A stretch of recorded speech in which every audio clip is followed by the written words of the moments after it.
تعلیم اور غربت بڑھتی چلی جا رہی ہے، تو بڑا ضروری ہے کہ آئندہ چند دنوں کے اندر اچھے فیصلے کیے جائیں، اور اس وجہ سے میں نے ایک 7 نکاتی فارمولہ بھی پیش کیا تھا کہ اس کے اندر بات چیت کو کھلنا چاہیے۔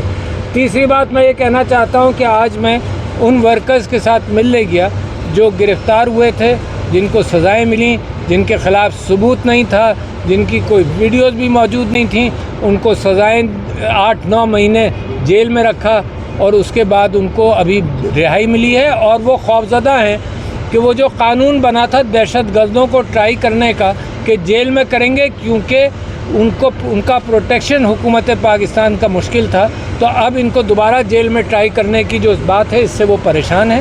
میں سمجھتا ہوں حد ہو جاتی ہے کہیں جس اعتبار سے کہ اب اس بات سے نکلو۔ یہ خاص طور پر یہ فوجی ٹرائلز کی پاکستان تحریک انصاف اس کی فیور میں نہیں ہے، دنیا اس کے فیور میں نہیں ہے۔ میں سمجھتا ہوں جوڈیشری کے اس کے اوپر عمل کرنا چاہیے۔ میں فوج سے بھی کہتا ہوں کہ فوجی ٹرائلز کا قصہ آپ کی بدنامی کا باعث، میری فوج کی بدنامی کا باعث بنے گا۔ اس سے بھی ہاتھ اٹھاؤ، ملک کے اندر ہیل کرنا شروع کرو، مرہم لگانا شروع کرو۔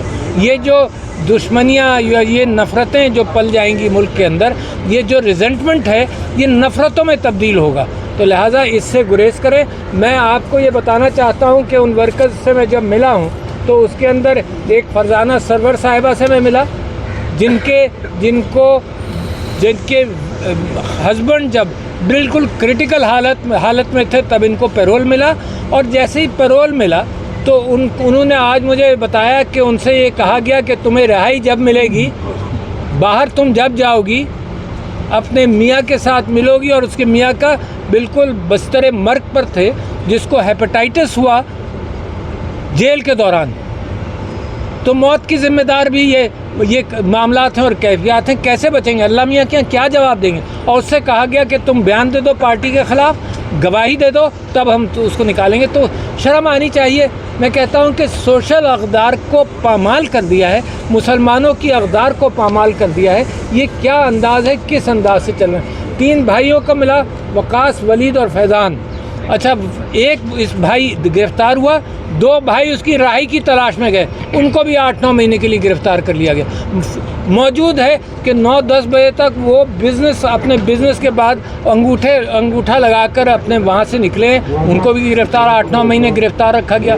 اور مجھے فخر ہے اس بات کا کہ ان کا چوتھا بھائی جو ڈسیبلڈ تھا اس نے اس فیملی کی محنت کر کے مدد کی، تو اس پر میں فخر کرتا ہوں کہ اس ڈسیبلڈ بچے نے بھی کی۔ پھر میں خدیجہ شاہ صاحبہ سے ملنے گیا، وہ قوم کی ہیرو بن گئے، جس طرح انداز سے ان کے اوپر بغیر ثبوت کے مقدمے چلاتے رہے، پریشان کرتے رہے، بچیوں سے نہیں ملنے دیا، ان کے والد صاحب کو، ان کے شوہر کو اغوا کیا گیا۔ دنیا کے اندر کبھی ہوتا ہے، کہیں ہوتا ہے کہ فیملی کو اغوا کر لو، کہیں بچوں کو اٹھا لیا جاتا ہے تاکہ تم یہ اسٹیٹمنٹ دے دو۔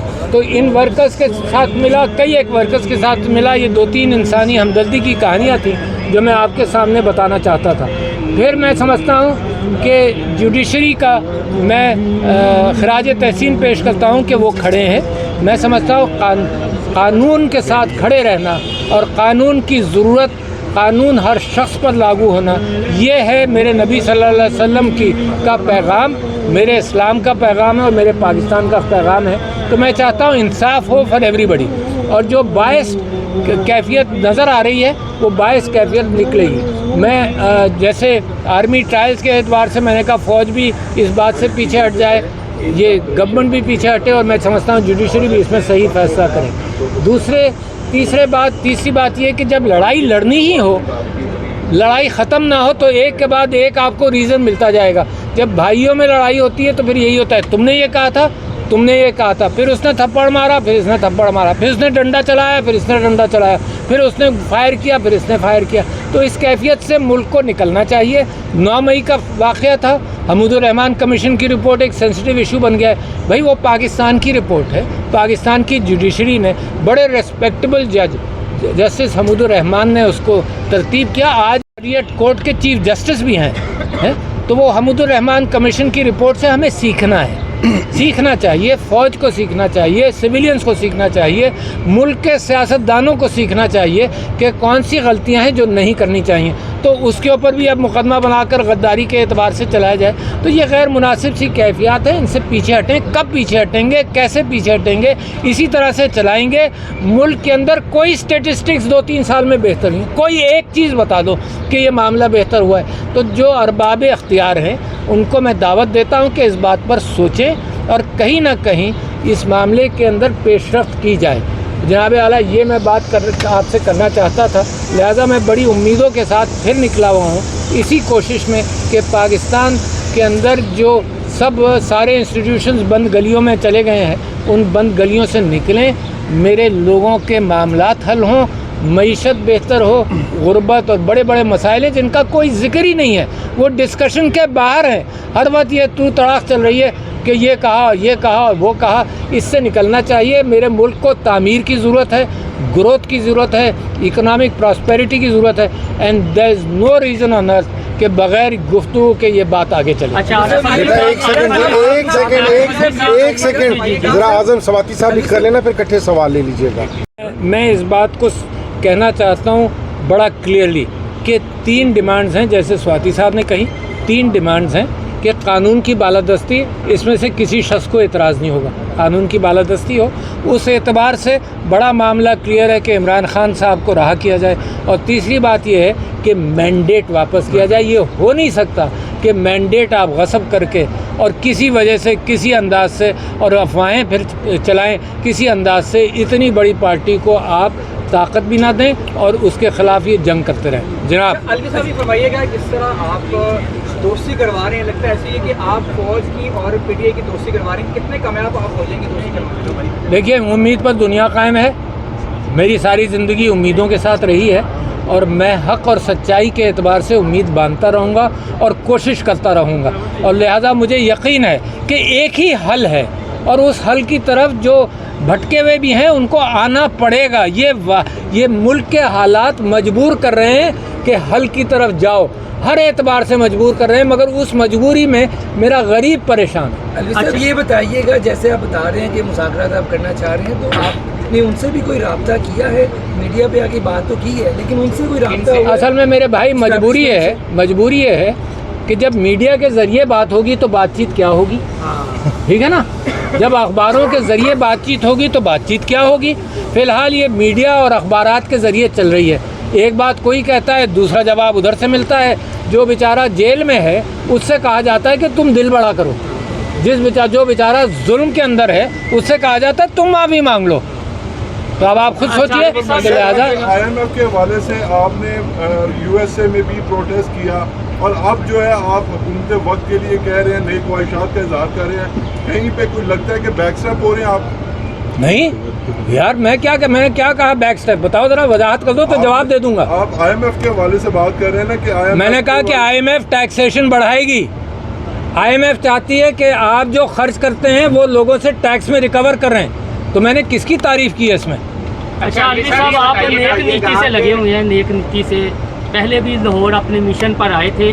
ابھی آپ نے، کیونکہ الفاظ کی بڑی اہمیت ہوتی ہے، اعظم سواتی صاحب تو غیرت، پنجاب کی غیرت جگانے کی کوشش کریں. آپ نے ایک لفظ استعمال کیا ہے، بھٹکے ہوئے. یہ بھٹکے ہوئے کون ہیں؟ عمران خان صاحب یا موجودہ اسٹیبلشمنٹ جس کو؟ اچھا، تم چاہتے ہو کہ مذاکرات شروع ہی نہ ہو کبھی. صاحب یہ بتائیے گا کہ پی ٹی آئی کا ایک موقف آیا ہے چیف جسٹس آف پاکستان کے حوالے سے کہ انہیں بینچ سے الگ ہو جانا چاہیے کیونکہ وہ متعصب قسم کے فیصلے دے رہے ہیں. کیا آپ کی بھی یہ رائے ہے؟ کیونکہ کئی issues per P T I کی رائے تقسیم نظر آتی ہے. دیکھیے، یہ پی ٹی آئی کا حق ہے نا، ہر آدمی کا حق ہے کہ اگر کوئی کہیں کسی کورٹ میں، کسی عدالت میں، کسی بزرگ کے پاس بھی بیٹھ کر اگر کوئی مقدمہ رکھیں گے تو اگر تعصب کا خیال ہوگا تو وہ ان سے گزارش کریں گے کہ آپ پیچھے ہٹ جائیں، آپ نے فیصلہ دے دیا ہے.